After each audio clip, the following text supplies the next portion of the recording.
ಬರ್ಲೇ ಇಲ್ವಾ ಅವರು? ಬರ್ಲಿಲ್ಲ.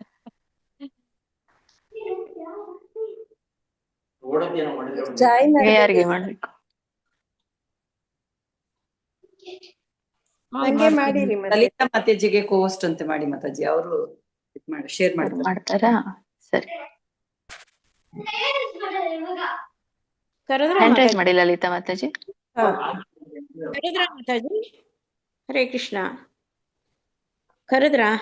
ಇಲ್ಲ ಇಲ್ಲ ಇಲ್ಲ ಮಾತಾಜಿ, ಹ್ಯಾಂಡ್ ರೈಸ್ ಮಾಡಿ. ಕರೀಲಿಲ್ಲ. ಹಾ ಸರಿ, ಬಂದ್ರು ನಿಮ್ಗೆ ಮಾಡಿದ್ದೀನಿ ನೋಡಿ. ಮಾತಾಜಿ ಬಂದ್ರು. ಶಾಂತಿ ಪೋಸ್ಟ್ ಅದೇ. ಸರಿ.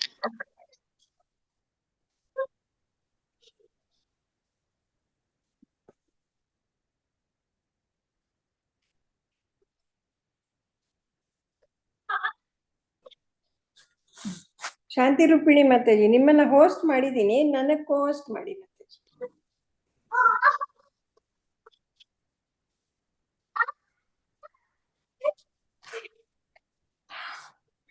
ಅವ್ರಿಂದ ಆಗ್ತಾ ಇಲ್ಲ, ಅವ್ರಿಗೆ ಫಸ್ಟ್ ಮಾಡೋಕ್ಕಿಂತ ಮೊದ್ಲು ಯಾರಿಗಾದ್ರೂ ಹೋಸ್ಟ್ ಮಾಡಿ ಮಾಡ್ಬೇಕು. ಇದೆಲ್ಲ ನನ್ನನ್ ಮಾಡಿದಾರ ಪುನಃ? ಹೋಸ್ಟ್ ಮಾಡಕ್ ಆಗತ್ತಾ ನೋಡಿ ಮಾತಾಜಿ? ನೋಡ್ತೀನಿ. ಹ್ಯಾಂಡ್ ರೈಸ್ ಮಾಡಿದೀನಿ ನಾನು, ಅದಕ್ಕೆ ಮಾಡಿ. ಇಲ್ಲಿ ಸಿಕ್ಕಿದ್ದು ಬಿಡಿ.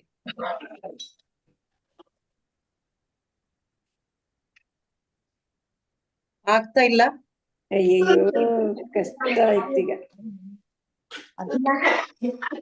ಮಾತಾಜಿ ಮತ್ತೆ ಲೀವ್ ಆಗಿ ಬನ್ನಿ ಬೇಗನೆ. ಬೇಡ, ಆಗ್ತಾ ಇಲ್ಲ ಯಾಕೋ. ನನಗೆ ಸ್ಕ್ರೀನ್ ಯಾರಾದ್ರೂ ಹಾಕಿ. ಅದೇ ಮತ್ತೆ ಸ್ಕ್ರೀನ್ ಅವ್ರಿಗೆ ಹೋಸ್ಟ್ ಆದ್ರೆ ಸ್ಕ್ರೀನ್ ಪ್ರವೀಣ ಮಾತಾಜಿ ಬಂದಿದ್ದಾರೆ, ಅವರೇ ಶೇರ್ ಮಾಡ್ಬೋದು. ಅದೇ ನಾನೇ ಹೋಸ್ಟ್ ಆಗಿದ್ದೀನಿ ಪುನಃ.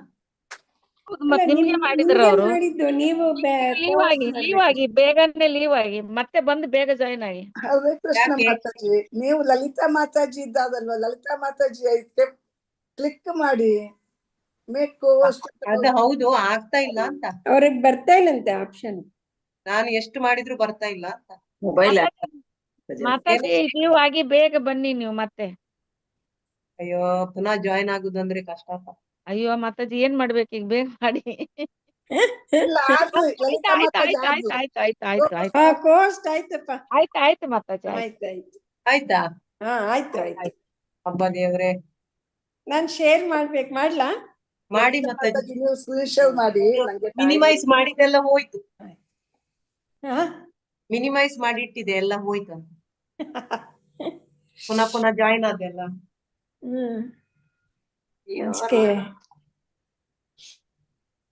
ಪ್ರೇಯರ್ ಮಾಡುವಲ್ಲ, ಟೈಮ್ ಆಯ್ತು. ಶ್ರೀ ಶ್ರೀ ರಾಧಾ 81 ಸ್ವಲ್ಪ ಉಳ್ಕೊಂಡಿದೆ ಅಲ್ಲ ಮಾತಾಜಿ? ಹೌದೌದು, 10 ನಿಮಿಷ ಆಯ್ತು. ಗೋವಿಂದ ಮಂಗಳೂರು ಇಸ್ಕಾನ್ ಇವರು ಆಯೋಜಿಸಿದಂತಹ ಶ್ರೀಕೃಷ್ಣ ಬುಕ್ ರೀಡಿಂಗ್ ಇದಕ್ಕೆ ಹಾಜರಾಗಿರುವಂತಹ, ತರಗತಿಗೆ ಹಾಜರಾಗಿರುವಂತಹ ಎಲ್ಲ ಭಕ್ತ ವೃಂದದವರಿಗೆ ಸ್ವಾಗತ ಸುಸ್ವಾಗತ. ಈಗ ನಾವು ನಮ್ಮ ಮಂಗಳೂರು ಇಸ್ಕಾನ್ ಮಂದಿರದವರು ಆಯೋಜಿಸಿರುವಂತಹ ಈ ಕಾರ್ಯಕ್ರಮಕ್ಕೆ ಅವರಿಗೆ ನಾವು ನಾಮನಿಸ್ತ ಪ್ರಭುಜಿ ಹಾಗೂ ಎಲ್ಲ ಗುರು ವೃಂದದವರಿಗೆ ಪ್ರಣಾಮಗಳನ್ನು ಸಲ್ಲಿಸುತ್ತಾ, ರಾಧಾ ಗೋವಿಂದರಿಗೆ ವಂದಿಸುತ್ತಾ ಹಾಗೂ ಶೀಲ ಪ್ರಭುಪಾದರಿಗೆ ವಂದಿಸುತ್ತಾ 50ನೇ ತರಗತಿಯನ್ನು ಪ್ರಾರಂಭಿಸೋಣ. ಮಾತಾಜಿ ದೊಡ್ಡದು ಮಾಡಿ. ಎಷ್ಟೇ ಪೇಜ್ ನಂಬರ್ ಮಾತಾಜಿ? 690 613. 613 ಮಾಡ್ಬೇಕಾ? ಪ್ರೇಯರ್ ಮಾಡೋಣ. ಓಂ ನಮೋ ಭಗವತೆ ವಾಸುದೇವಾಯ, ಓಂ ನಮೋ ಭಗವತೆ ವಾಸುದೇವಾಯ, ಓಂ ನಮೋ ಭಗವತೆ ವಾಸುದೇವಾಯ. ಓಂ ಅಜ್ಞಾನ ತಿಮಿರಾಂಧಸ್ಯ ಜ್ಞಾನಾಂಜನ ಶಲಾಕಯ ಚಕ್ಷುರುನ್ಮಿಲಿತಂ ಯೇನ ತಸ್ಮೈ ಶ್ರೀ ಗುರುವೇ ನಮಃ. ಶ್ರೀ ಚೈತನ್ಯ ಮನೋಭೀಷ್ಟಂ ಸ್ಥಾಪಿತಂ ಯೇನ ಭೂತಲೆ ಸ್ವಯಂ ರೂಪಕದಾ ಮಹ್ಯಂ ದದಾತಿ ಸ್ವಪದಾಂತಿಕಂ. ವಂದೇಹಂ ಶ್ರೀ ಗುರು ಶ್ರೀಯುತಪದ ಕಮಲಂ ಶ್ರೀ ಗುರುನ್ ವೈಷ್ಣವಾಂಶ್ಚ ಶ್ರೀ ರೂಪಂ ಸಾಗ್ರಜಾತಂ ಸಾಗರ ರಘುನಾಥಾನ್ವಿತಂ तं ಸಜೀವಂ ಸಾದ್ವೈತಂ ಸಾವಧೂತಂ ಪರಿಜನ ಸಹಿತಂ ಶ್ರೀ ಕೃಷ್ಣ ಚೈತನ್ಯ ದೇವಂ ಶ್ರೀ ರಾಧಾ ಕೃಷ್ಣ ಪಾದಾಂ ಸಾಗರ ಲಲಿತಾ ಶ್ರೀ ವಿಶಾಖಾನ್ವಿತಾಂಶ್ಚ.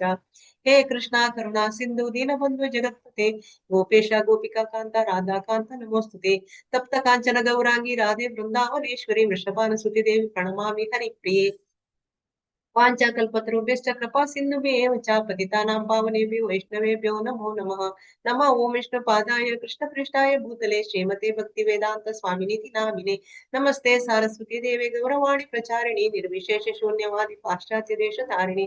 जय श्री कृष्ण चैतन्य प्रभु नित्यानंद श्री अद्वैत गदाधर श्रीवासादि गौर भक्त वृंदा।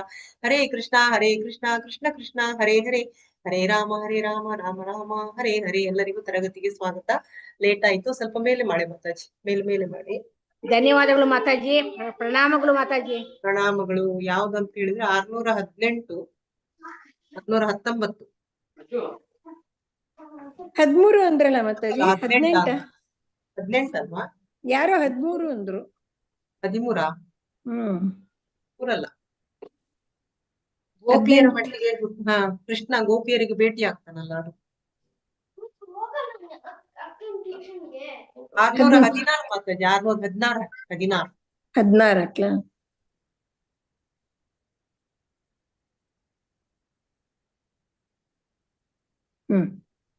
16 ಅದರದ ಕೊನೆ ಪ್ಯಾರಾಗ್ರಾಫ್. ಇದಾದ ನಂತರ ಕೃಷ್ಣನ ಅದೇ ಇದೆ ಇಲ್ಲಿ 16 ಕರೆಕ್ಟ್. ಇಲ್ಲಿ ಏನಾಗ್ತದಂದ್ರೆ ಕೃಷ್ಣ ಆಮೇಲೆ ರೋಹಿಣಿ ಮತ್ತೆ ಅವರ ತಾಯಿ ದೇವಕಿ ಮತ್ತೆ ಇವ್ರು ಯಶೋದೆ ಇವರೆಲ್ಲ ಒಟ್ಟಿಗೆ ಮಾತಾಡ್ತಾ ಇರ್ತಾರೆ. ಅಲ್ಲಿ ಮಾತಾಡ್ತಾ ಇರುವಾಗ ಇವ್ರು ಏನ್ ಮಾಡ್ತಾನೆ, ಇದು ಅಲ್ವಾ ಅಂತ ನಾನು ಕೃಷ್ಣ ತಾಯಿ ದೇವಕಿ ಬಲರಾಮನ್ ತಾಯಿ ರೋಹಿಣಿ ಯಶೋದೆನ ಆಲಂಬಿಸಿದರು. ಇದ್ರ ನಂತರ ಮತ್ತೆ ಮೇಲೆ ಹೋಗಿ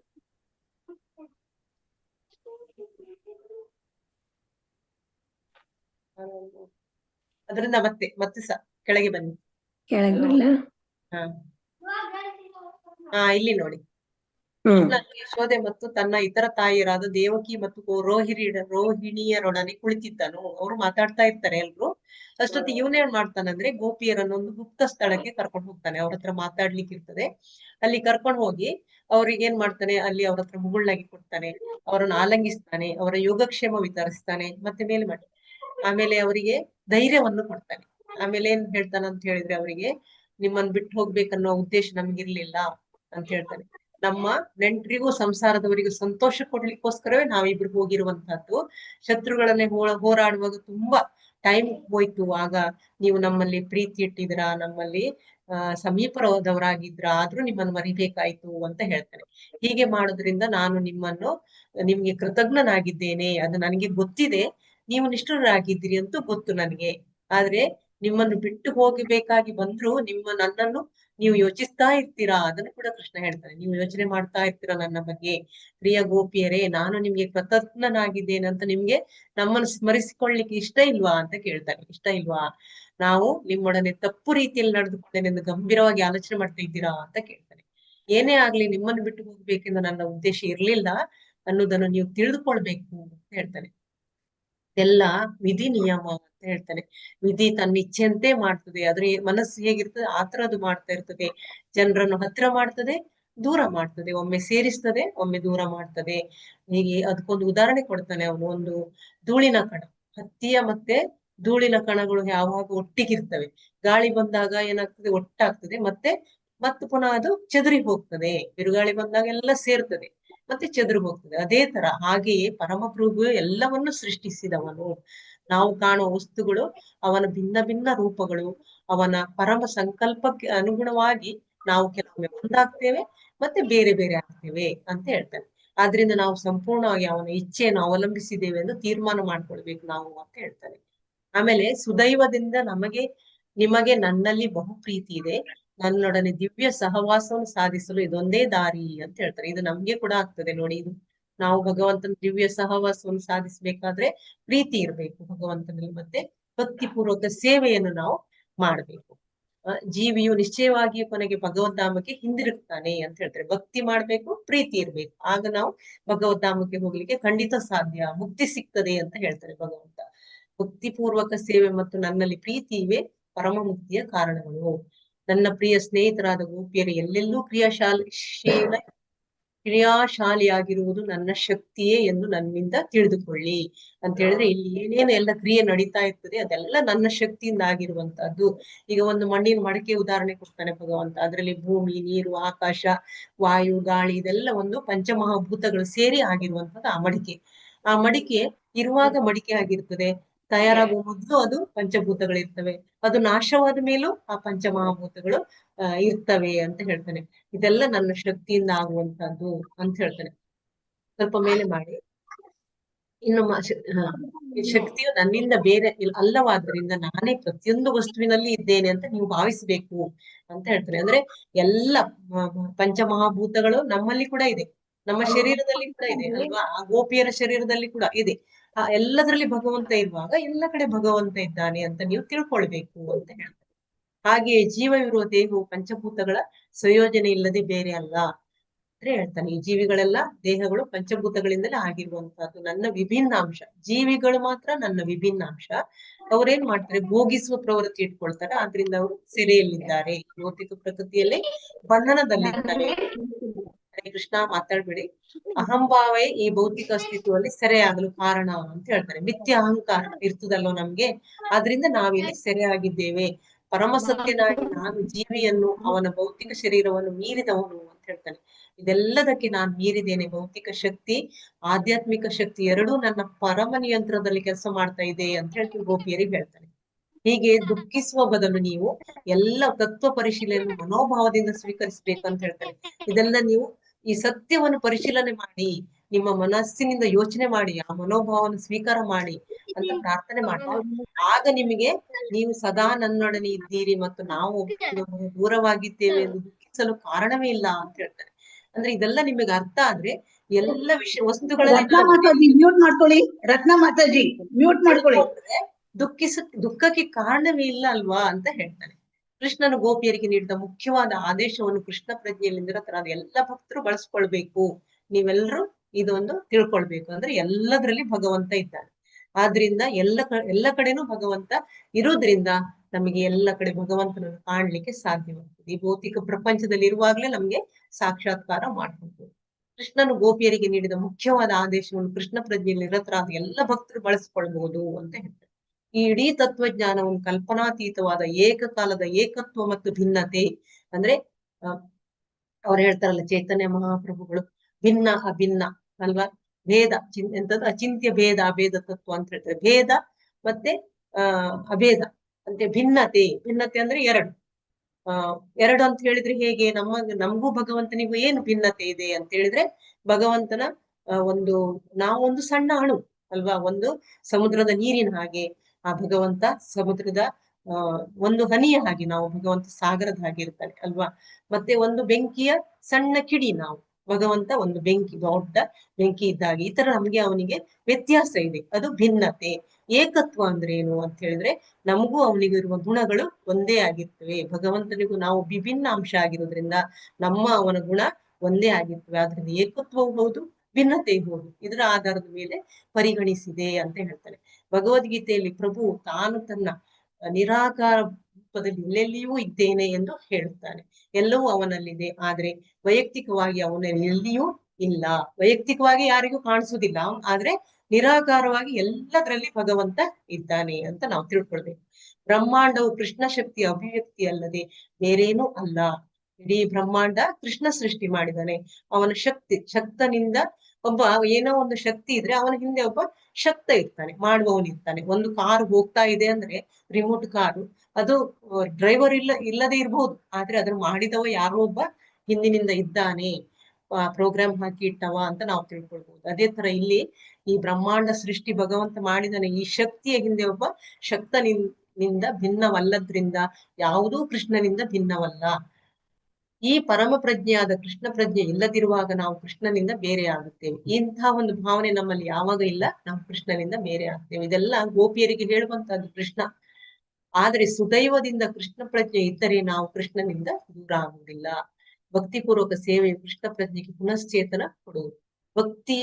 ಭೌತಿಕ ಶಕ್ತಿಯು ಕೃಷ್ಣನಿಂದ ಬೇರೆಯಲ್ಲ ಎಂದು ಅರ್ಥ ಮಾಡಿಕೊಳ್ಳುವಷ್ಟು ಭಕ್ತನು ಭಾಗ್ಯವಂತನಾದ್ರೆ ಅವನು ಭೌತಿಕ ಶಕ್ತಿಯನ್ನು ಅವನ ಉತ್ಪನ್ನಗಳನ್ನು ಪ್ರಭುವಿನ ಸೇವೆಯಲ್ಲಿ ಉಪಯೋಗಿಸಬಹುದು. ಇಲ್ಲಿ ಇರುವುದೆಲ್ಲ ನಮ್ದೇನು ಅಲ್ಲ, ಈ ಸೃಷ್ಟಿ ಎಲ್ಲ ಭಗವಂತಂದು ಅಂತ ಯಾರು ತಿಳ್ಕೊಳ್ತಾರೋ ಆಗ ಇಲ್ಲಿರುವುದನ್ನೆಲ್ಲ ಅವನು ಭಗವಂತನಿಗೆ ಅರ್ಪಿಸ್ತಾನೆ ಅಂತ ಹೇಳ್ತಾರೆ. ಎಲ್ಲವನ್ನು ಭಗವಂತನಿಗೆ ಅರ್ಪಿಸಿ ಆಮೇಲೆ ತಾನು ಭೋಗಿಸ್ತಾನೆ. ಆದ್ರೆ ಭೋಗಿಯಾದವನು ಏನ್ ಮಾಡ್ತಾನೆ, ತಾನೇ ಭೋಗಿಸ್ತಾ ಇರ್ತಾನೆ, ನಾನೇ ಒಡೆಯ ಅಂತ ಹೇಳ್ತಾನೆ. ತಾನು ಕೃಷ್ಣನ ವಿಭಿನ್ನಾಂಶವಾದ್ರೂ ಮಿಥ್ಯೆಯಾಗಿ ತಾನೇ ಭೌತಿಕ ಜಗತ್ತಿನ ಭೋಗಿ ಎಂದುಕೊಂಡು ಬಿಡ್ತಾನೆ.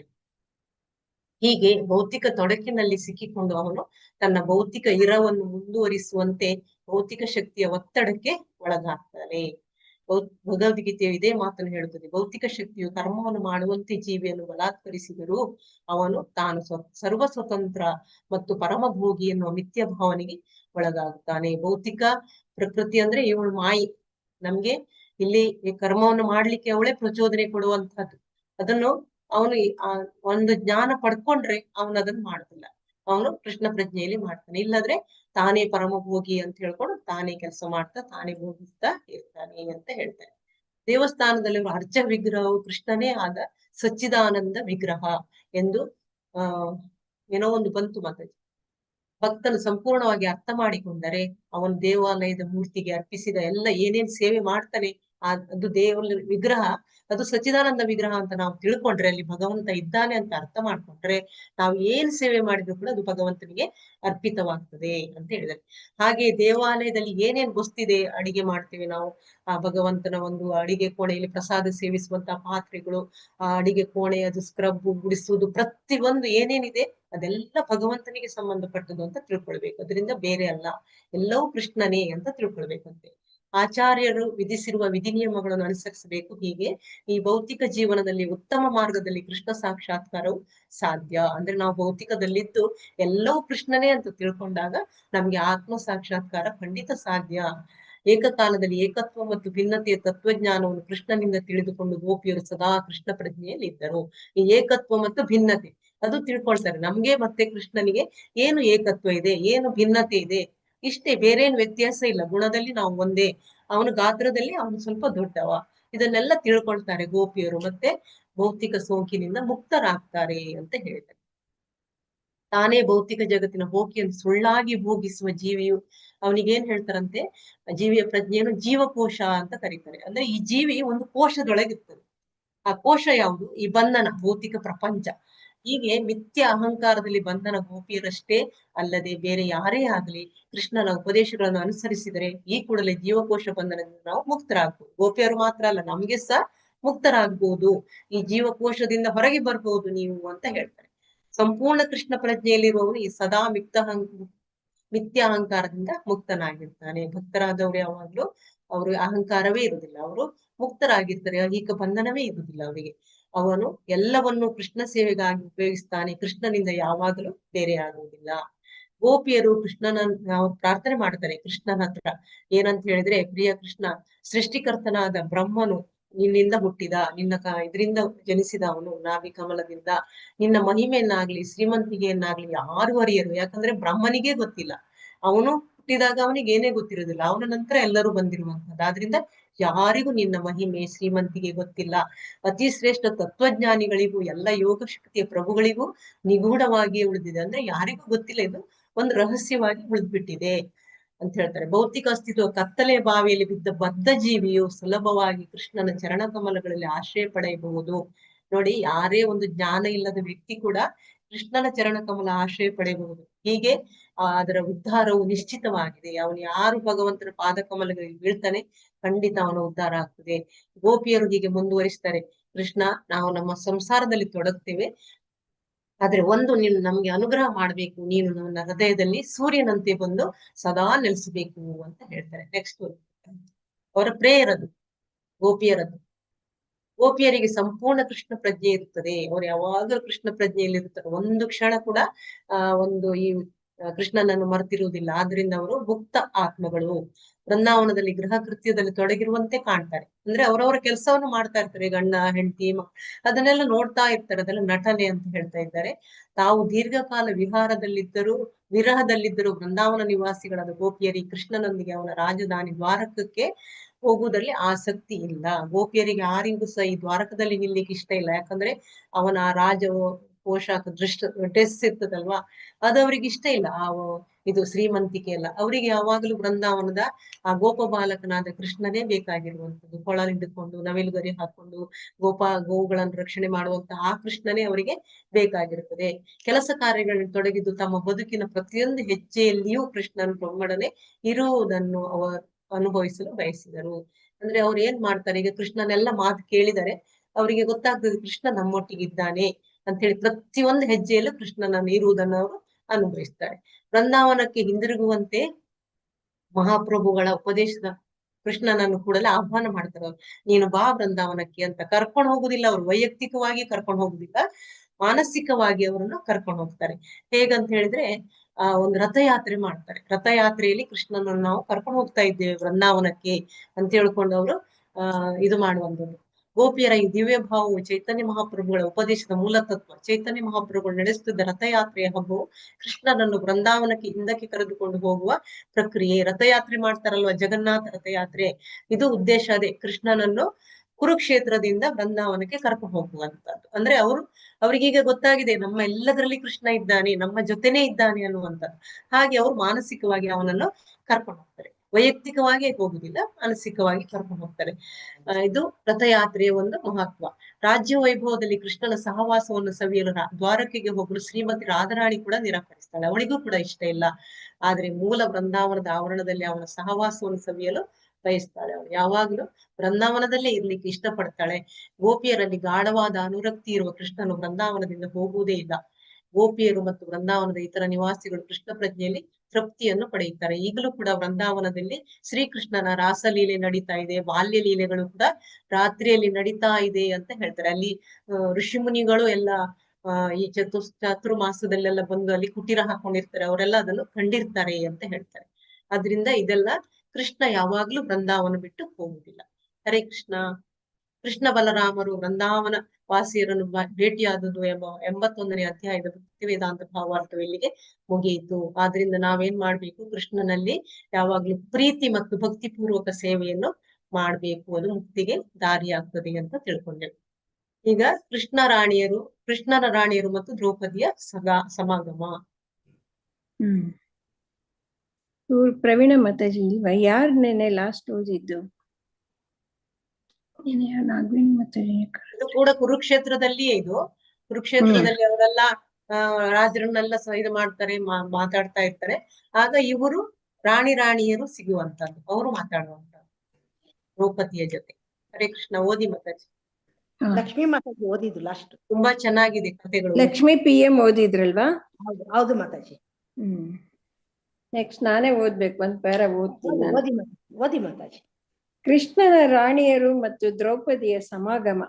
ಕೃಷ್ಣನನ್ನು ಕಾಣಲು ಹಲವಾರು ಮಂದಿ ಬಂದರು. ಅವರಲ್ಲಿ ಯುಧಿಷ್ಠಿರ ಮಹಾರಾಜನೊಡನೆ ಬಂದ ಪಾಂಡವರೂ ಇದ್ದರು. ಗೋಪಿಯರೊಡನೆ ಮಾತನಾಡಿ ಅವರಿಗೆ ಅತ್ಯಂತ ಶ್ರೇಷ್ಠ ವರವನ್ನು ನೀಡಿ ಕೃಷ್ಣನು ತನ್ನನ್ನು ಕಾಣಲು ಬಂದಿದ್ದ ಯುಧಿಷ್ಠಿರನನ್ನು ಇತರ ಬಂಧುಗಳನ್ನು ಕಾಣಲು ಬಂದನು. ಅವರೆಲ್ಲ ಕ್ಷೇಮವಾಗಿರುವರೇ ಎಂದು ಮೊದಲು ಕೇಳಿದ. ವಾಸ್ತವವಾಗಿ ಕೃಷ್ಣನ ಚರಣ ಕಮಲಗಳ ದರ್ಶನವನ್ನು ಪಡೆದ ಯಾರೇ ಆಗಲಿ ಕ್ಷೇಮವಾಗಿಲ್ಲದಿರುವ ಪ್ರಶ್ನೆಯೇ ಇಲ್ಲ. ಆದರೂ ಸೌಜನ್ಯಕ್ಕಾಗಿ ಕೃಷ್ಣನು ಯುಧಿಷ್ಠಿರನನ್ನು ಈ ಪ್ರಶ್ನೆಯನ್ನು ಕೇಳಿದಾಗ ಅವನಿಗೆ ಈ ಸ್ವಾಗತದಿಂದ ಬಹು ಸಂತೋಷವಾಯಿತು. ಅವನು ಕೃಷ್ಣನಿಗೆ ಹೀಗೆ ಹೇಳಿದನು: ಪ್ರಿಯ ಕೃಷ್ಣ, ಪೂರ್ಣ ಕೃಷ್ಣ ಪ್ರಜ್ಞೆಯಲ್ಲಿರುವ ಮಹಾನುಭಾವರು, ಮಹಾನ್ ಭಕ್ತರು ಸದಾ ನಿನ್ನ ಚರಣ ಕಮಲಗಳನ್ನು ನೆನೆಯುತ್ತಾರೆ. ದಿವ್ಯಾನಂದ ಸುಧೆಯನ್ನು ಸೇವಿಸಿ ಸಂಪೂರ್ಣವಾಗಿ ತೃಪ್ತರಾಗುತ್ತಾರೆ. ಅವರು ಸೇವಿಸಿದ ಸುಧೆಯು ಹಲವೊಮ್ಮೆ ಅವರ ಬಾಯಿಂದ ಬಂದು ನಿನ್ನ ದಿವ್ಯ ಚಟುವಟಿಕೆಗಳ ವೃತ್ತಾಂತವಾಗಿ ಇತರರ ಮೇಲೆ ಚಿಮುಕಿಸಿದಂತಾಗುತ್ತದೆ. ಭಕ್ತನ ಬಾಯಿಂದ ಬರುವ ಈ ಅಮೃತಕ್ಕೆ ಎಷ್ಟು ಶಕ್ತಿ ಎಂದರೆ ಅದನ್ನು ಕುಡಿಯುವ ಭಾಗ್ಯವಂತನು ಕೂಡಲೇ ಜನನ ಮರಣಗಳ ನಿರಂತರ ಪ್ರಯಾಣದಿಂದ ಮುಕ್ತನಾಗುತ್ತಾನೆ. ನಮ್ಮ ಐಹಿಕ ಜೀವನಕ್ಕೆ ನಾವು ನಿನ್ನನ್ನು ಮರೆಯುವುದೇ ಕಾರಣ. ಆದರೆ ಸುದೈವದಿಂದ ನಿನ್ನ ಮಹಿಮೆಯನ್ನು ಕೇಳುವ ಅದೃಷ್ಟ ಉಂಟಾದರೆ ನಿನ್ನ ವಿಸ್ಮರಣೆಯ ಅಂಧಕಾರವು ಚೆದರಿ ಹೋಗುತ್ತದೆ. ಆದುದರಿಂದ ಪ್ರಭು, ನಿನ್ನ ಮಹಿಮೆಗಳನ್ನು ಕೇಳುವುದರಲ್ಲಿಯೇ ಸದಾ ನಿರತರಾಗಿರುವವರಿಗೆ ದುರದೃಷ್ಟದ ಮಾತೆಲ್ಲಿ? ಹರೇ ಕೃಷ್ಣ.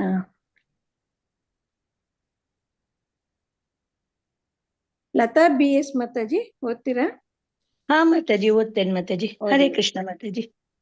ನಾವು ಸಂಪೂರ್ಣವಾಗಿ ನಿನಗೆ ಶರಣಾಗತರಾಗಿ ನಮಗೆ ನಿನ್ನ ಚರಣ ಕಮಲಗಳ ವಿನ ಬೇರೆ ಆಶ್ರಯವಿಲ್ಲದಿರುವುದರಿಂದ ನಮಗೆ ಯಾವಾಗಲೂ ಸೌಭಾಗ್ಯವಿದೆ ಎಂಬ ವಿಶ್ವಾಸವಿದೆ.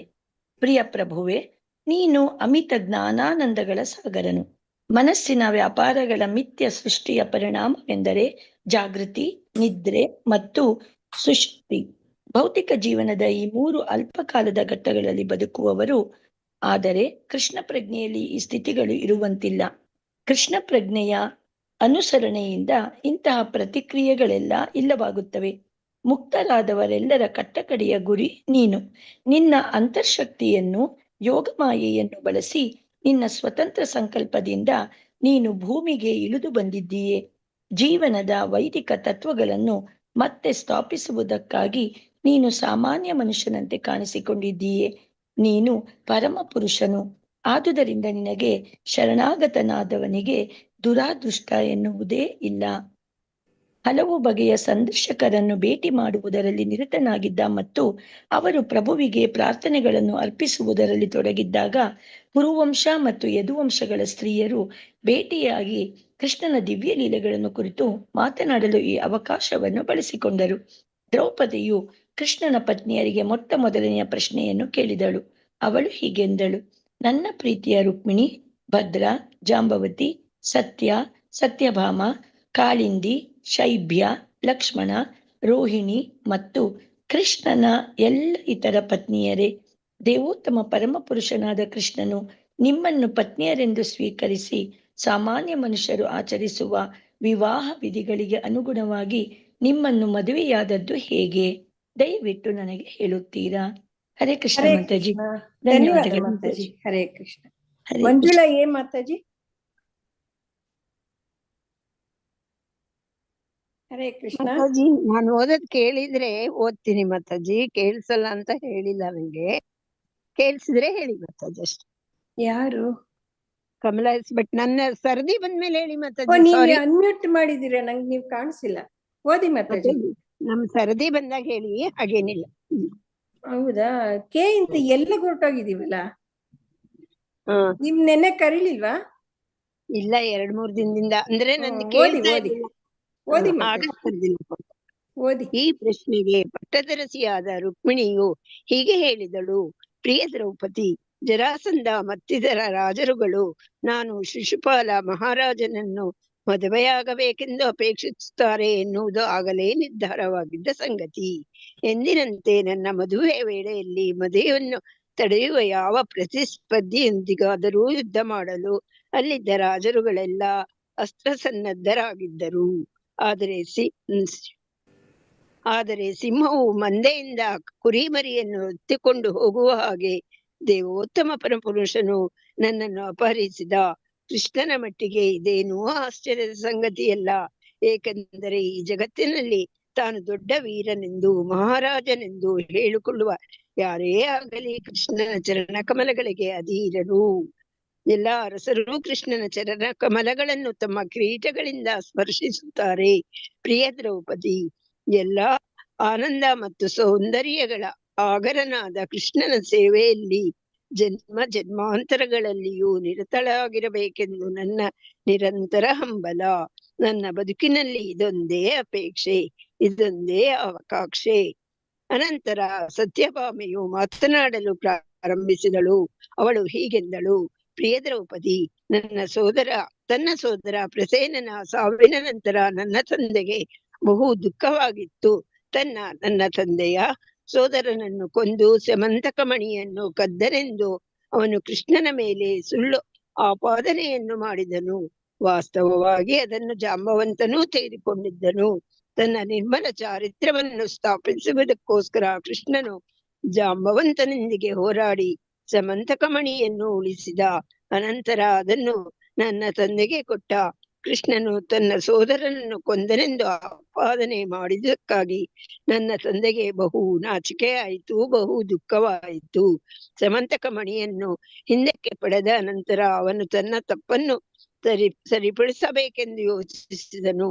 ನನ್ನನ್ನು ಮದುವೆ ಮಾಡಿಕೊಡುವನೆಂದು ಬೇರೆಯವರಿಗೆ ಮಾತು ಕೊಟ್ಟಿದ್ದರೂ ಆಭರಣವನ್ನು ನನ್ನನ್ನು ಕೃಷ್ಣನ ಚರಣ ಕಮಲಗಳಿಗೆ ಅರ್ಪಿಸಿದನು. ಹೀಗೆ ಕೃಷ್ಣನು ತನ್ನನ್ನ ಅವನ ಸೇವಕಿಯಾಗಿಯೂ ಪತ್ನಿಯಾಗಿಯೂ ಸ್ವೀಕರಿಸಿದನು. ಹರೇ ಕೃಷ್ಣ ಹರೇ ಮಾತಾಜಿ, ಧನ್ಯವಾದಗಳು. ಹರೇ ಕೃಷ್ಣ, ಧನ್ಯವಾದ ಮಾತಾಜಿ. ಮಂಜುಳಾ ಮಾತಾಜಿ. ಹರೇ ಕೃಷ್ಣ ಮಾತಾಜಿ. ಹರೇ ಕೃಷ್ಣ, ಓದಿ ಮಾತಾಜಿ. ಇದಾದ ನಂತರ ಜಾಂಬವತಿಯು ದ್ರೌಪದಿಯ ಪ್ರಶ್ನೆಗೆ ಉತ್ತರಿಸಿದಳು. ಪ್ರಿಯ ದ್ರೌಪದಿ, ಕೃಷ್ಣನು ನನ್ನ ತಂದೆ ವೃಕ್ಷರಾಜ ಜಾಂಬವಂತನ ಮೇಲೆ ಆಕ್ರಮಣವನ್ನು ಮಾಡಿದಾಗ ಕೃಷ್ಣನು ತನ್ನ ಹಿಂದಿನ ಸ್ವಾಮಿಯೂ ಸೀತೆಯ ಪತಿಯೂ ಆದ ಶ್ರೀರಾಮಚಂದ್ರ ಎಂದು ಅವನಿಗೆ ತಿಳಿದಿರಲಿಲ್ಲ. ಕೃಷ್ಣನು ಯಾರೆಂದು ತಿಳಿಯದೆ ನನ್ನ ತಂದೆಯು 27 ದಿನಗಳ ಕಾಲ ಒಂದೇ ಸಮನೆ ಅವನೊಂದಿಗೆ ಹೋರಾಡಿದನು. ಅನಂತರ ಅವನಿಗೆ ಬಹು ದಣಿವಾಯಿತು. ಶ್ರೀರಾಮಚಂದ್ರನಲ್ಲದೆ ಬೇರೆ ಯಾರಿಗೂ ತನ್ನನ್ನು ಸೋಲಿಸುವುದು ಸಾಧ್ಯವಿಲ್ಲವೆಂದು ಅರಿತು ತನ್ನ ವಿರೋಧಿ ಕೃಷ್ಣನು ರಾಮಚಂದ್ರನೇ ಇರಬೇಕೆಂದು ಅರ್ಥ ಮಾಡಿಕೊಂಡನು. ಹೀಗೆ ಅವನಿಗೆ ಬುದ್ಧಿ ಬಂದಿತು. ಅವನು ಕೂಡಲೇ ಸ್ಯಮಂತಕ ಮಣಿಯನ್ನು ಹಿಂದಿರುಗಿಸಿದನು. ಅಲ್ಲದೆ ಪ್ರಭುವನ್ನು ತೃಪ್ತಿಗೊಳಿಸಲು ಅವನ ಪತ್ನಿಯಾಗಲು ನನ್ನನ್ನು ಅರ್ಪಿಸಿದನು. ಹೀಗೆ ನಾನು ಪ್ರಭುವನ್ನು ಮದುವೆಯಾದೆ. ಜನ್ಮ ಜನ್ಮಗಳಲ್ಲಿಯೂ ಕೃಷ್ಣನ ಸೇವಕಿಯಾಗಿರಬೇಕೆಂಬ ನನ್ನ ಹಂಬಲವು ಈಡೇರಿತು. ಇನ್ನೊಂದು ಪ್ಯಾರ ಓದ್ಬೇಕಾ ಮತ್ತೆ? ಇನ್ನೊಂದು ಚಿಕ್ಕ ಪ್ಯಾರ ಓದಿ. ಅನಂತರ ಕಾಳಿಂದಿಯು ಹೀಗೆ ಹೇಳಿದಳು. ಪ್ರಿಯ ದ್ರೌಪದಿ, ಕೃಷ್ಣನನ್ನು ಪತಿಯನ್ನಾಗಿ ಪಡೆಯಬೇಕೆಂದು ನಾನು ಕಠಿಣ ವ್ರತಗಳಲ್ಲಿ ತಪಸ್ಸುಗಳಲ್ಲಿ ನಿರತಳಾಗಿದ್ದೆ. ಇದು ಕೃಷ್ಣನಿಗೆ ತಿಳಿದಾಗ ಅವನು ಕೃಪೆಯಿಟ್ಟು ತನ್ನ ಗೆಳೆಯ ಅರ್ಜುನನೊಂದಿಗೆ ಬಂದು ನನ್ನನ್ನು ಪತ್ನಿಯಾಗಿ ಸ್ವೀಕರಿಸಿದನು. ನನ್ನನ್ನು ಯಮುನಾ ನದಿಯ ತೀರದಿಂದ ಕರೆದುಕೊಂಡು ಹೋದನು. ಅಂದಿನಿಂದ ನಾನು ಕೃಷ್ಣನ ಮನೆಯಲ್ಲಿ ನೆಲ ಗುಡಿಸುವವಳಾಗಿ ಕೆಲಸ ಮಾಡುತ್ತಿದ್ದೇನೆ. ಪ್ರಭುವು ನನ್ನನ್ನು ಪತ್ನಿಯನ್ನಾಗಿ ನೋಡಿಕೊಳ್ಳುತ್ತಾನೆ. ಹರೇ ಹರೇ ಕೃಷ್ಣ. ಕೃಷ್ಣ, ಧನ್ಯವಾದ ಮಾತಾಜಿ. ನಿರ್ಮಲಾ ಮಾತಾಜಿ. ನಿರ್ಮಲಾ BR ಮಾತಾಜಿ.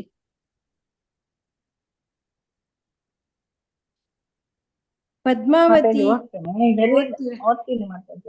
ಓದಿ ಓದಿ. ಇದರ ನಂತರ ಮಿತ್ರವಿಂದ ಹೀಗೆ ಹೇಳಿದಳು. ಪ್ರಿಯ ದ್ರೌಪದಿ,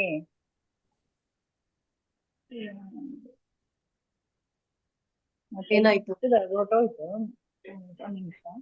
ನನ್ನ ಸ್ವಯಂವರದ ಏನಾಯ್ತು? ನನ್ನ ಸ್ವಯಂವರದ ಸಮಾರಂಭಕ್ಕೆ ಬಹುಮಂದಿ ರಾಜರುಗಳು ಬಂದಿದ್ದರು. ಕೃಷ್ಣನು ಅಲ್ಲಿ ಇದ್ದನು. ಅಲ್ಲಿಂದ ರಾಜರನ್ನೆಲ್ಲ ಸೋಲಿಸಿ ಅವನು ನನ್ನನ್ನು ದಾಸಿಯನ್ನಾಗಿ ಸ್ವೀಕರಿಸಿದನು. ಅನಂತರ ಅವನು ಸಿಂಹವು ನಾಯಿಗಳ ತಂಡದಿಂದ ಜಿಂಕೆಯನ್ನು ತೆಗೆದುಕೊಂಡು ಹೋಗುವಂತೆ ನನ್ನನ್ನು ದ್ವಾರಕೆಗೆ ಕರೆದುಕೊಂಡು ಹೋದನು. ಕೃಷ್ಣನು ನನ್ನನ್ನು ಹೀಗೆ ಕರೆದುಕೊಂಡು ಹೋದಾಗ ನನ್ನ ಸೋದರರು ಅವನೊಡನೆ ಹೋರಾಡಲು ಬಯಸಿದರು. ಆನಂತರ ಅವರು ಸೋತರು. ಹೀಗೆ ಜನ್ಮ ಜನ್ಮಗಳಲ್ಲಿಯೂ ಕೃಷ್ಣನ ದಾಸಿಯಾಗಿರಬೇಕೆಂಬ ನನ್ನ ಆಸೆಯು ನೆರವೇರಿತು. ಓದ್ಲ ಮಾತಾಜಿ? ಓದಿ ಮಾಡಿ ಮಾತಾಜಿ. ಆನಂತರ ಸತ್ಯ ದ್ರೌಪದಿಗೆ ಹೀಗೆಂದಳು. ಪ್ರಿಯ ದ್ರೌಪದಿ, ನನ್ನ ಸ್ವಯಂವರಕ್ಕಾಗಿ ನನ್ನ ತಂದೆ ಏರ್ಪಾಟು ಮಾಡಿದರು. ನನ್ನನ್ನು ಮದುವೆಯಾಗಲು ಬಂದವರು ಶಕ್ತಿ ಮತ್ತು ಪೌರುಷಗಳನ್ನು ಪರೀಕ್ಷಿಸಲು ನನ್ನ ತಂದೆ ಅವರಲ್ಲಿ ಪ್ರತಿಯೊಬ್ಬನು ಏಳು ಭಯಂಕರ ಗೂಳಿಗಳೊಡನೆ ಹೋರಾಡಬೇಕೆಂದು ಷರತ್ತು ಹಾಕಿದನು. ಗೂಳಿಗಳಿಗೆ ಉದ್ದವಾದ ಮತ್ತು ಹಾವಿನಂತೆ ಸೊಟ್ಟವಾಗಿರುವ ಕೊಂಬುಗಳೇ ಇದ್ದವು. ವರಾರಗಳು ಬಯಸಿದ ಅನೇಕ ಮಂದಿ ಗೂಳಿಗಳನ್ನು ಸೋಲಿಸಲು ಪ್ರಯತ್ನಿಸಿದರು. ಆದರೆ ದುರಾದೃಷ್ಟದಿಂದ ಅವರಿಗೆಲ್ಲ ಅವರಿಗೆಲ್ಲ ಗಾಯಗಳಾದವು. ಸೋತು ಹೀನರಾಗಿ ಅವರು ಮನೆಗಳಿಗೆ ಹಿಂದಿರುಗಿದರು. ಕೃಷ್ಣನು ಬಂದು ಗೂಳಿಗಳೊಡನೆ ಹೋರಾಡಿದಾಗ ಅವನಿಗೆ ಅವು ಆಟದ ಸಾಮಾನಿನಂತಾದವು. ಅವನು ಗೂಳಿಗಳನ್ನು ಹಿಡಿದು ಪ್ರತಿಯೊಂದಕ್ಕೂ ಮೂಗುದಾರವನ್ನು ಹಾಕಿದನು. ಕುರಿಮರಿಗಳ ಬಹು ಸುಲಭವಾಗಿ ಮಕ್ಕಳ ಅಂಕೆಗೆ ಬರುವಂತೆ ಅವು ಅವನ ಅಂಕೆಗೆ ಬಂದವು. ತನ್ನ ತಂದೆಗೆ ಬಹು ಸಂತೋಷವಾಯಿತು. ಕೃಷ್ಣನೊಡನೆ ನನ್ನ ಮದುವೆಯನ್ನು ಬಹು ವೈಭವದಿಂದ ಮಾಡಿದನು. ವರದಕ್ಷಿಣೆಯಾಗಿ 100 ಮಂದಿ ಸೇವಕಿಯರೊಡನೆ ಸೇವಕರು, ಕುದುರೆಗಳು, ರಥಗಳು ಮತ್ತು ಆನೆಗಳ ತಂಡಗಳೊಡನೆ ಕೊಟ್ಟನು. ಕೃಷ್ಣನು ನನ್ನನ್ನು ಅವನ ರಾಜಧಾನಿ ದ್ವಾರಕೆಗೆ ಕರೆದುಕೊಂಡು ಬಂದನು. ಹಿಂದಿರುಗುವಾಗ ಅನೇಕ ಮಂದಿ ರಾಜರು ಅವನ ಮೇಲೆ ಆಕ್ರಮಣ ಮಾಡಿದರು, ಆದರೆ ಕೃಷ್ಣನು ಅವರೆಲ್ಲರನ್ನು ಸೋಲಿಸಿದನು. ಹೀಗೆ ಸೇವಕಿಯಾಗಿ ಅವನ ಚರಣ ಕಮಲಗಳನ್ನು ಸೇವಿಸುವ ಭಾಗ್ಯ ನನ್ನದಾಗಿದೆ. ಹರೇ ಕೃಷ್ಣ. ಧನ್ಯವಾದ ಮಾತಾಜಿ. ಹರೇ ಕೃಷ್ಣ. ಸಾಕಂತ ಮಾತಾಜಿ? ಸಾಕಲ್ಲ ಮಾತಾಜಿ? ಕಾಲ ಆಯ್ತು ನೋಡಿ. ಆಯ್ತಾಯ್ತು.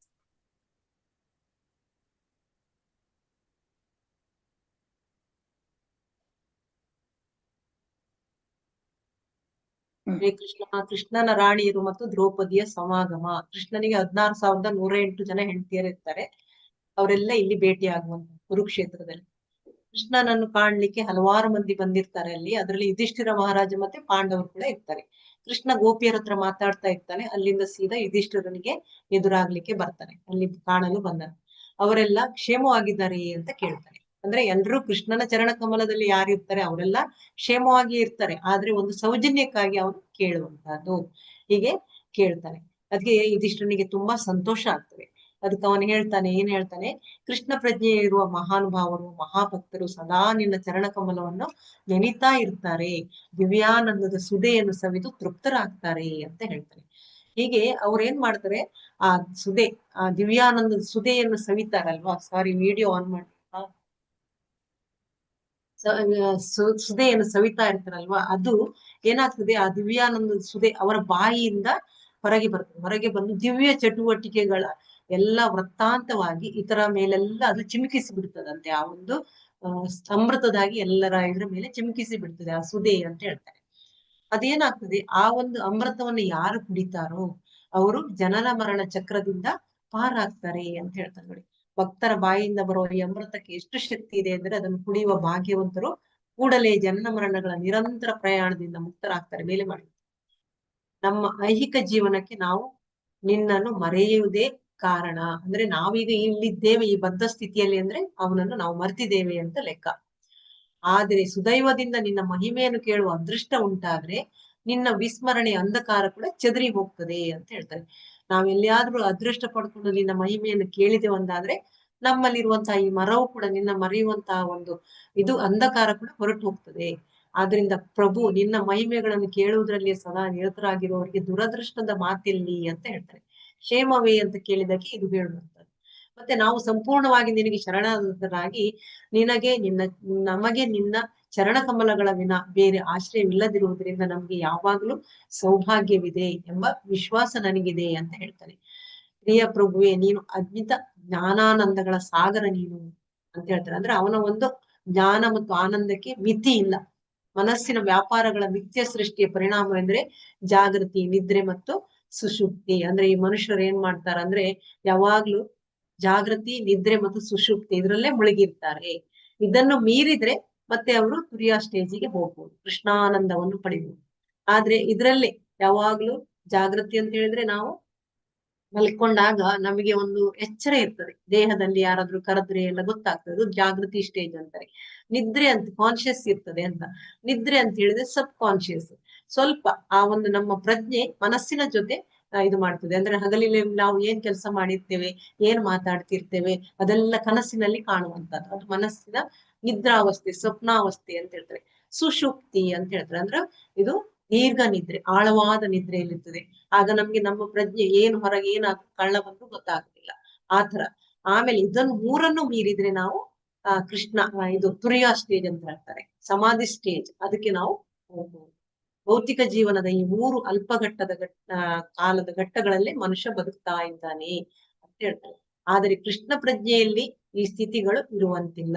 ಕೃಷ್ಣ ಪ್ರಜ್ಞೆಯಲ್ಲಿದ್ದವನಿಗೆ ಇಂತಹ ಒಂದು ಸ್ಥಿತಿ ಬರುದಿಲ್ಲ. ಯಾಕಂದ್ರೆ ಅವನು ಸಂಪೂರ್ಣವಾಗಿ ತನ್ನ ಮನಸ್ಸನ್ನು ಕೃಷ್ಣನಲ್ಲಿ ತೊಡಗಿಸ್ತಾನೆ. ಆಮೇಲೆ ಕೃಷ್ಣ ಪ್ರಜ್ಞೆ ಅನುಕರಣೆಯಿಂದ ಇಂತಹ ಪ್ರತಿಕ್ರಿಯೆಗಳು ಎಲ್ಲವಾಗುತ್ತವೆ. ಮುಕ್ತರಾದವರೆಲ್ಲರ ಕಟ್ಟಕಡೆ ಗುರಿ ನೀನೇ ಅಂತ ಹೇಳ್ತಾನೆ. ನಿನ್ನ ಆಂತರ್ಯ ಶಕ್ತಿಯನ್ನು, ಯೋಗಮಾಯನ್ನು ಬಳಸಿ ನಿನ್ನ ಸ್ವತಂತ್ರ ಸಂಕಲ್ಪದಿಂದ ನೀನು ಭೂಮಿಗೆ ಇಳಿದು ಬಂದಿದ್ದೀಯಾ. ಜೀವನದ ವೈದಿಕ ತತ್ವಗಳನ್ನು ಮತ್ತೆ ಸ್ಥಾಪಿಸುವುದಕ್ಕಾಗಿ ನೀನು ಸಾಮಾನ್ಯ ಮನುಷ್ಯಂತೆ ಕಾಣಿಸ್ಕೊಂತೀಯಾ ಅಂತ ಹೇಳ್ತಾನೆ. ಇದೆಲ್ಲ ಯುಧಿಷ್ಠಿರ ಹೇಳುವಂತಹದ್ದು. ನೀನು ಪರಮ ಪುರುಷನು, ಆದ್ದರಿಂದ ನಿನಗೆ ಶರಣಾಗತನಾದವನಿಗೆ ದುರದೃಷ್ಟ ಅನ್ನುವುದೇ ಇಲ್ಲ ಅಂತ ಹೇಳ್ತಾನೆ. ಹಲವು ಬಗೆಯ ಸಂದರ್ಶಗಳನ್ನು ಭೇಟಿ ಮಾಡುವುದರಲ್ಲಿ ನಿರತರಾಗಿದ್ದಾಗ ಮತ್ತು ಅವರು ಪ್ರಭುವಿಗೆ ಪ್ರಾರ್ಥನೆಗಳನ್ನು ಅರ್ಪಿಸುವುದರಲ್ಲಿ ತೊಡಗಿದ್ದಾಗ ಕುರುವಂಶ ಮತ್ತು ಯದುವಂಶಗಳ ಸ್ತ್ರೀಯರು ಭೇಟಿಯಾಗ್ತಾರೆ. ಅವರು ಭೇಟಿಯಾಗಿ ಕೃಷ್ಣನ ದಿವ್ಯ ಲೀಲೆಗಳನ್ನು ಕುರಿತು ಮಾತನಾಡಲು ಈ ಅವಕಾಶವನ್ನು ಬಳಸಿಕೊಳ್ತಾರೆ. ಕೃಷ್ಣ ಹೇಗೆ 16,108 ಜನ ಹುಡುಗಿಯರನ್ನು ಮದುವೆ ಆದ ಅನ್ನೋದು ದ್ರೌಪದಿಗೆ ಒಂದು ಕುತೂಹಲ. ಅದನ್ನು ಕೇಳ್ಬೇಕು ಅಂತ ಹೇಳ್ಕೊಂಡವಳು ಏನ್ ಮಾಡ್ತಾಳೆ, ಇವರನ್ನ ಇಲ್ಲಿ ಭೇಟಿಯಾಗಿ ಕೇಳ್ತಾಳೆ. ನನ್ನ ಪ್ರೀತಿಯ ರುಕ್ಮಿಣಿ ಮತ್ತೆ ಭದ್ರ, ಜಾಂಬವತಿ, ಸತ್ಯಭಾಮ ಮತ್ತೆ ಕಾಳಿಂದಿ, ಇವರು ಶೈಬ್ಯ, ಲಕ್ಷ್ಮಣ, ರೋಹಿಣಿ ಒಬ್ಳಲ್ಲ, ಇವರೆಲ್ಲ ಲಕ್ಷ್ಮಣನ ತನಕ ಇವರೆಲ್ಲ 8 ಜನ. 1 2 3 4 5 6 7 8 ಜನ. ಲಕ್ಷ್ಮಣನ ತನಕ ಇವರು 8 ಜನ. ಆಮೇಲೆ ಉಳಿದವರು 16,000. ರೋಹಿಣಿ ಮತ್ತೆ ಉಳಿದವರೆಲ್ಲ 16,000 ಸ್ತ್ರೀಯರು ಅಲ್ಲಿ ಭೌಮಾಸುರನ ಇದರಿಂದ ಬಿಡುಗಡೆಗೊಂಡವರು. ಅವರ ಬಗ್ಗೆ ಕೇಳಲಿಕ್ಕೆ ಶುರು ಮಾಡ್ತಾನೆ. ನಿಮ್ಮ ಮದುವೆ ಹೇಗಾಯ್ತು? ದೇವೋತ್ತಮ ಪುರುಷನಾದ ಕೃಷ್ಣನ್ ನಿಮ್ಮನ್ನು ಪತಿಯನ್ನು ಸ್ವೀಕರಿಸಿ ಸಾಮಾನ್ಯ ಮನುಷ್ಯರು ಆಚರಿಸುವ ವಿವಾಹ ವಿಧಿಗಳಿಗೆ ಅನುಗುಣವಾಗಿ ನಿಮ್ಮನ್ನು ಮದುವೆ ಆದದ್ದು ಹೇಗೆ ಅಂತ ನನ್ಗೆ ಹೇಳ್ತೀರಾ ಅಂತ ಕೇಳ್ತಾಳೆ. ಅದು ರುಕ್ಮಿಣಿ ಶುರು ಮಾಡ್ತಾಳೆ. ಪಟ್ಟದರಸಿ ಅವಳು ರುಕ್ಮಿಣಿ ಅಲ್ವಾ. ಅವಳು ತನ್ನ ಕಥೆಯನ್ನು ಹೇಳ್ತಾಳೆ. ಅವಳಿಗೆ ಸ್ವಯಂವರ ಮಾಡ್ತಾರೆ ಅವರ ತಂದೆ. ಆಗ ಮದುವೆ ಆಗ್ಲಿಕ್ಕೆ ದ್ರೌಪದಿಗೆ ಜರಾಸಂಧ ಮತ್ತೆ ಶಿಶುಪಾಲ ಇಂಥವರೆಲ್ಲ ಬಂದಿರ್ತಾರೆ. ಅವರು ಇವಳ ಒಂದು ಸೌಂದರ್ಯಕ್ಕೆ ಮೆಚ್ಚಿರ್ತಾರೆ. ಆಗಲೇ ನಿರ್ಧಾರವಾಗಿದ್ದ ಸಂಗತಿ ಅಂದ್ರೆ ಅವರಿಗೆ ಮದುವೆ, ತುಂಬಾ ಜನರಿಗೆ ಮದುವೆ ಮಾಡಿ ಕೊಡ್ತೇನೆ ಅಂತ ಇದು ಮಾಡಿರ್ತಾರೆ. ಆದ್ರೆ ಇವರೆಲ್ಲ ಅವಳ ಸೌಂದರ್ಯಕ್ಕೆ ಮದುವೆ ಆಗ್ಲಿಕ್ಕೆ ಬಂದಿರ್ತಾರೆ. ಆದ್ರೆ ದ್ರೌಪದಿಗೆ ಕೃಷ್ಣನ ಮೇಲೆ ಅವ್ರ ನಾರದರು ಅವಳ ವರ್ಣನೆಯನ್ನು ಮಾಡಿರ್ತಾರೆ ಕೃಷ್ಣನದ. ಅದನ್ನು ಕೇಳಿ ಅವಳು ಮರಳಾಗಿರ್ತಾಳೆ ದ್ರೌಪದಿ. ಏನ್ ಹೇಳ್ತಾರೆ, ದ್ರೌಪದಿ ಅಲ್ಲ, Rukmini. Sorry, Rukmini. Thank you Mataji. ನನ್ನ ಮದುವೆಯ ವೇಳೆಯಲ್ಲಿ ಮದುವೆಯನ್ನು ತಡೆಯುವ ಯಾವ ಪ್ರತಿಸ್ಪರ್ಧಿಯೊಂದಿಗಾದರೂ ಯುದ್ಧ ಮಾಡಲು ಅಲ್ಲಿದ್ದ ರಾಜರುಗಳೆಲ್ಲ ಅಸ್ತ್ರ ಸನ್ನದ್ಧರಾಗಿದ್ದರು. ಆದರೆ ಸಿಂಹವು ಮಂದೆಯಿಂದ ಕುರಿಮರಿಯನ್ನು ಎತ್ತಿಕೊಂಡು ಹೋಗುವ ಹಾಗೆ ದೇವೋತ್ತಮ ಪರಮಪುರುಷ ನನ್ನನ್ನು ಎತ್ಕೊಂಡು ಹೋದ. ಅಂದ್ರೆ ತುಂಬಾ ಜನ ಸೇರಿರ್ತಾರೆ ಅವಳನ್ನ ಮದುವೆ ಆಗ್ಲಿಕ್ಕೆ. ಕೃಷ್ಣ ಬಂದು ಇವಳು ಲೆಟರ್ ಹಾಕಿರ್ತಾಳೆ ರುಕ್ಮಿಣಿ. ಅವನು ಬಂದು ಒಬ್ಬ ಬ್ರಾಹ್ಮಣನ ಮುಖಾಂತರ ಲೆಟರ್ ಹೋಗಿರ್ತದೆ. ಬಂದು ಅವಳನ್ನು ರಾತ್ರಿಯಾಗಿ ಅಪ್ಪರಿಸಿಕೊಂಡು ಹೋಗ್ತಾನೆ. ಕೃಷ್ಣನ ಮಟ್ಟಿಗೆ ಇದೇನು ಆಶ್ಚರ್ಯದ ಸಂಗತಿ ಅಲ್ಲ. ಏಕೆಂದ್ರೆ ಈ ಜಗತ್ತಿನಲ್ಲಿ ತಾನು ದೊಡ್ಡ ವೀರನೆಂದು ಮಹಾಜನರೆಂದು ಹೇಳಿಕೊಳ್ಳೋ ಎಲ್ಲರೂ ಕೂಡ ಕೃಷ್ಣನ ಚರಣ ಕಮಲಗಳಿಗೆ ಅಧೀನರಾಗಿರ್ತಾರೆ ಅಂತ ಹೇಳ್ತಾಳ ಅವಳು. ಆಮೇಲೆ ಅವರ ಕಿರೀಟಗಳನ್ನು ಅವನ ಚರಣಗಳಿಗೆ ಸ್ಪರ್ಶಿಸ್ತಾರೆ. ಪ್ರಿಯ ದ್ರೌಪದಿ, ಎಲ್ಲ ಆನಂದ ಮತ್ತು ಸೌಂದರ್ಯಗಳ ಆಗರನಾದ ಕೃಷ್ಣನ ಸೇವೆಯಲ್ಲಿ ಜನ್ಮ ಜನ್ಮಾಂತರಗಳಲ್ಲಿ ನಿರತರಾಗಿರಬೇಕೆಂದು ನನ್ನ ನಿರಂತರ ಹಂಬಲ ಅಂತ ಹೇಳ್ತಾರೆ. ನನ್ನ ಬದುಕಿನಲ್ಲಿ ಇದೊಂದೇ ಅಪೇಕ್ಷೆ, ಇದೊಂದೇ ಆಕಾಂಕ್ಷೆ. ಇಲ್ಲಿ ಇಷ್ಟೂ ಜನ 16,108 ಜನರ ಹೆಂಗಸರ ಬಯಕೆ ಒಂದೇ ಆಗಿದೆ. ಏನಂತ ಹೇಳಿದ್ರೆ ಅವನ ದಾಸಿಯರಾಗುವಂತದ್ದು, ಅವನ ಇದು ಪಾದ ಕಮಲಗಳಲ್ಲಿ ಇರುವಂತಹದ್ದು, ಅವನ ಸೇವೆ ಮಾಡುವಂತಹದ್ದು, ಇದನ್ನೇ ಹೇಳ್ತಾರೆ. ಮತ್ತೆ ಪ್ರತಿಯೊಬ್ರು ಇವರು ನೋಡಿ ಪ್ರತಿಯೊಂದನ್ನು ಓದ್ತಾ ಹೋಗುವ. ಸತ್ಯಭಾಮೆ ಏನ್ ಹೇಳ್ತಾಳೆ ನೋಡಿ. ಸತ್ಯಭಾಮೆ ಮಾತಾಡ್ಲಿಕ್ಕೆ ಪ್ರಾರಂಭ ಮಾಡ್ತಾಳೆ. ಇವಳ ಮೂರನೇ ಅವಳು ಸತ್ಯಭಾಮೆ. ಇಲ್ಲಿ 2ನೇ ಕೊಟ್ಟಿದ್ದಾರೆ. ಜಾಂಬವತಿ 2ನೇ ಅವಳು. ಅವಳು ಹೀಗೆ ಎಂದಳು, ಪ್ರಿಯ ದ್ರೌಪದಿ ತನ್ನ ಸಹೋದರ, ಇಲ್ಲಿ ನಿಮ್ಗೆ ಗೊತ್ತಿರ್ಬೋದು, ಹಿಂದೆ ಕತೆ ಬಂದಿದೆ ನಮ್ಗೆ ಆ ಸಮಂತಕ ಮಣಿದು. ಅದನ್ನು ದೇವರ ಕೋಣೆಯಲ್ಲಿ ಇಟ್ಟು ಪೂಜೆ ಮಾಡುವಾಗ ಇವು ಪ್ರಸೆಯನ್ನ ತಕೊಂಡು ಹೋಗ್ತಾನೆ ಹಾಕೊಂಡು ಕೊರಳಲ್ಲಿ. ಕಾಡಿಗೆ ಹೋಗ್ತಾನೆ. ಕಾಡಿಗೆ ಹೋದಾಗ ಅಲ್ಲಿ ಸಿಂಹ ಕೊಲ್ಲುದ ಅವನನ್ನು. ನನ್ನ ತಂದೆಗೆ ಅದು ದುಃಖ ಆಗ್ತದೆ. ಇದು ಕೃಷ್ಣ ಮಣಿ ಬೇಕಂತ ಹೇಳಿದ್ದ, ಇವನೇ ಈ ನನ್ನ ತಮ್ಮನನ್ನು ಕೊಂದು ತಕೊಂಡಿದ್ದಾನೆ ಅಂತ ಕೃಷ್ಣನ ಮೇಲೆ ಸುಳ್ಳು ಆಪಾದನೆ ಮಾಡ್ತಾನೆ. ಆಗ ಕೃಷ್ಣ ಏನ್ ಮಾಡ್ತಾನೆ, ಕಾಡಿಗೆ ಹೋಗ್ತಾನೆ. ಇದು ನೋಡ್ಬೇಕು ಏನಾಗಿದೆ ಅನ್ನೋದನ್ನೆಲ್ಲ ತಿಳ್ಕೊಳ್ಳಿಕ್ಕೆ ಹೋಗ್ತಾನೆ. ಹೋದಾಗ ಅಲ್ಲಿ ಆ ಒಂದು ಮಣಿ ಜಾಂಬವಂತನ ಕೈಯಲ್ಲಿ ಇರೋದು ಸಿಗ್ತದೆ. ಅಲ್ಲಿ ಅವನೇನ್ ಮಾಡ್ತಾನೆ, ಜಾಂಬವಂತನ ಜೊತೆಯಲ್ಲಿ ಯುದ್ಧ ಮಾಡ್ತಾನೆ. ಎಷ್ಟು 27 ದಿನ ಯುದ್ಧ ಮಾಡ್ತಾನೆ. ಯುದ್ಧ ಮಾಡಿದ್ರು ಕೂಡ ಅವನಿಗೆ, ಜಾಂಬವಂತ ಮಹಾಭಕ್ತ ಶ್ರೀರಾಮಚಂದ್ರಂದು, ಅವನಿಗೆ ಗೊತ್ತೇ ಆಗುದಿಲ್ಲ. ಕೊನೆಗೆ ಅವನನ್ನು ಸೋಲಿಸ್ಲಿಕ್ಕೆ ಯಾರಿಗೂ ಸಾಧ್ಯ ಇರುವುದಿಲ್ಲ ಜಾಂಬವಂತನಿಗೆ. ಇದು ಹೇಗೆ ನನ್ನಿಂದ ಯಾರು ಸೋಲ್ತಾನೆ ಇಲ್ಲಲ್ಲ, ಇವನ್ ಯಾರಿರ್ಬಹುದು ಅಂತ ಯೋಚನೆ ಮಾಡುವಾಗ ಅವನಿಗೆ ಶ್ರೀರಾಮಚಂದ್ರ ಅನ್ನೋದು ಗೊತ್ತಾಗ್ತದೆ. ಅವನಿಗೆ ಮಾತ್ರ ನನ್ನನ್ನು ಸೋಲಿಸ್ಲಿಕ್ಕೆ ಸಾಧ್ಯ ಅಂತ ಮೇಲೆ ಮಾಡಿ ಗೊತ್ತಾಗ್ತದೆ. ಆಮೇಲೆ ಅವನ್ ಏನ್ ಮಾಡ್ತಾನೆ, ಅವನಿಗೆ ತನ್ನ ಮಗಳನ್ನು ಮತ್ತೆ ಮಣಿಯನ್ನು ಮದುವೆ ಮಾಡಿ ಕೊಡ್ತಾನೆ. ಮಣಿಯನ್ನು ಕೂಡ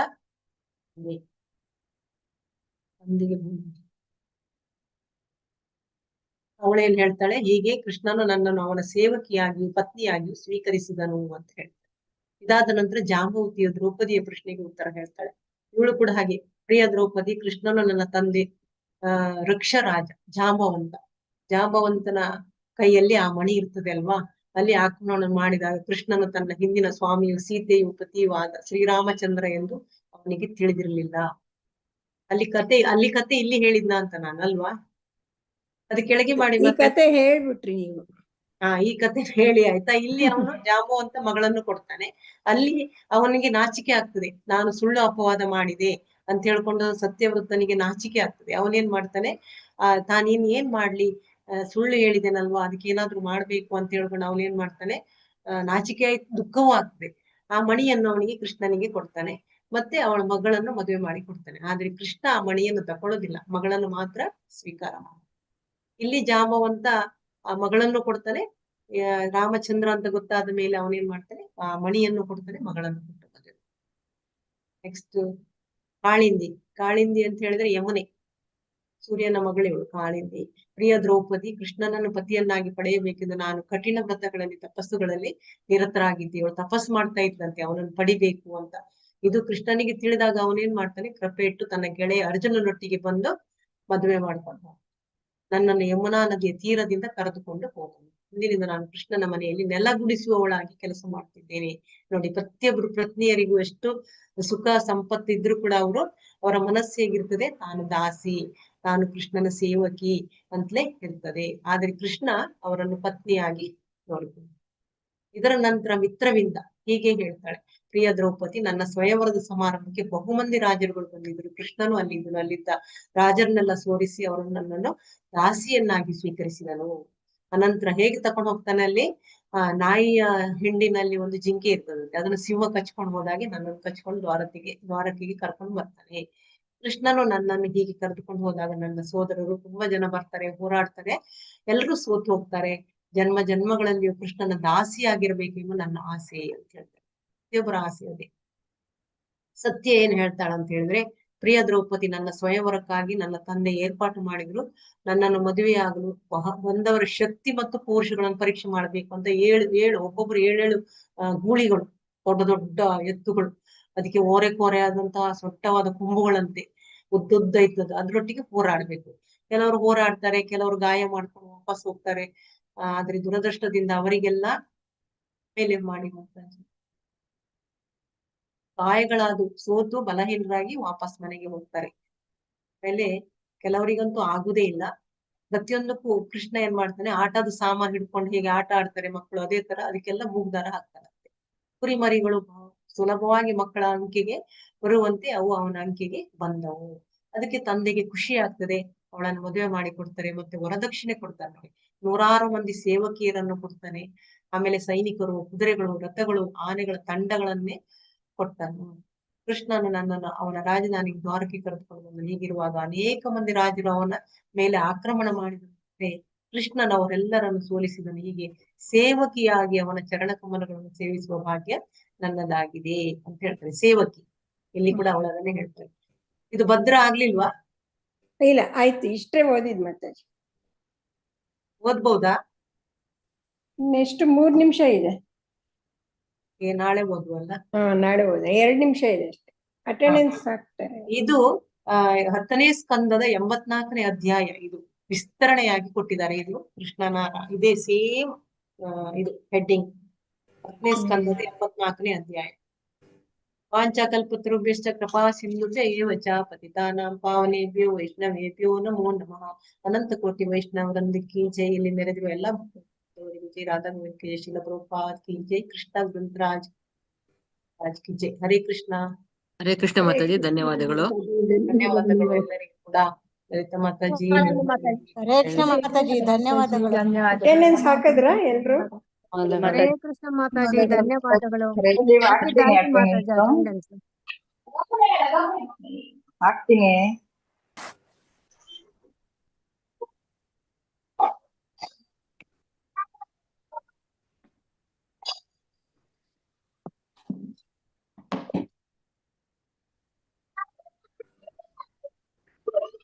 ಕೃಷ್ಣ ಮಾತಾಜಿ, ಧನ್ಯವಾದಗಳು ಮಾತಾಜಿ.